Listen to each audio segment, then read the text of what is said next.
Hey everybody, this is John and welcome to the free video. So what I've been looking for here is that a move into the 50% retracement level on the Nasdaq that could possibly reach the 618.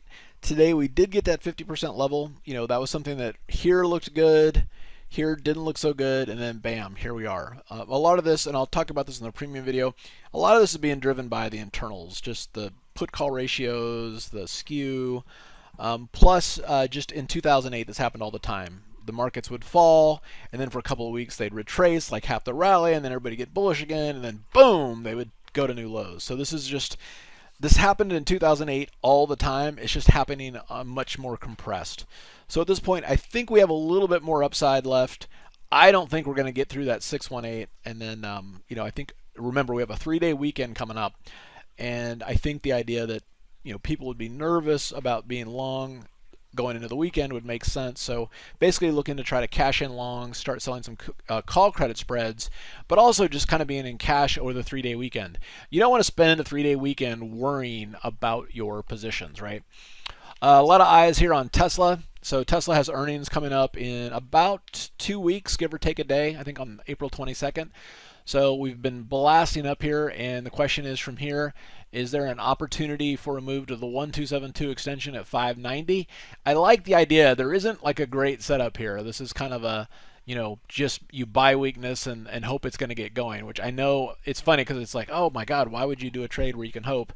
But what I'm looking for here, you just drill down to kind of shorter term squeezes. So you could even do something and then see if it's something that can play out a little bit longer. So if I widen this out a little bit here and just say, okay, let's look at a 10-minute chart. So it's like, okay, there was a squeeze here, it kind of fired short, it was kind of blah.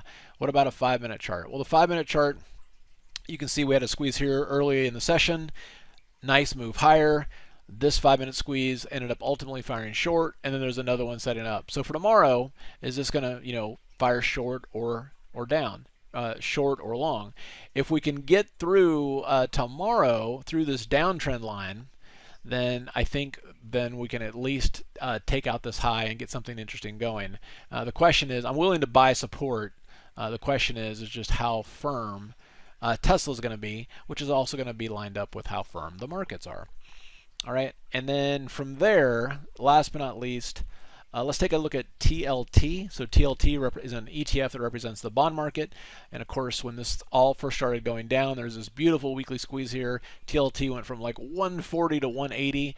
And then it got some volatility as people were trying to raise cash by selling bonds. And now it's kind of calmed down a little bit. So we do have a nice daily squeeze here. And I always find that the ideal entry for a squeeze is in between the 8 and 34 EMA. So we're kind of in the top half of that zone. So on something like this, I'm willing to start adding a position knowing that if it does continue coming down to the 34, I'm willing to buy more. All right, so what you want to do here is you've got to set your position size obviously in advance. You can't martingale your way down.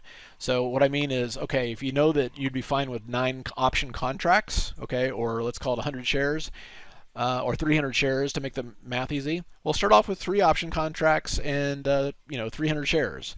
Or sorry, let's do this. Let's do this written out so it's not confusing. So let's say that you want to get either 3 option contracts or 300 shares, right? So if it pulls back to the 8, buy 1 contract and buy 100 shares. If it goes to the 21, buy 2 contracts and then, or buy another 100 shares. So then you have 200 shares. And then if it goes to 34, you buy 1 more. So then you have 3, buy another 100 shares, and then you have 300.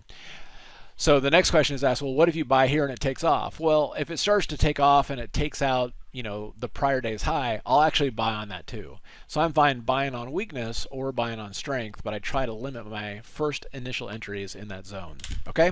That's what I got. You guys have a fantastic rest of the day, and we'll see you at the next update.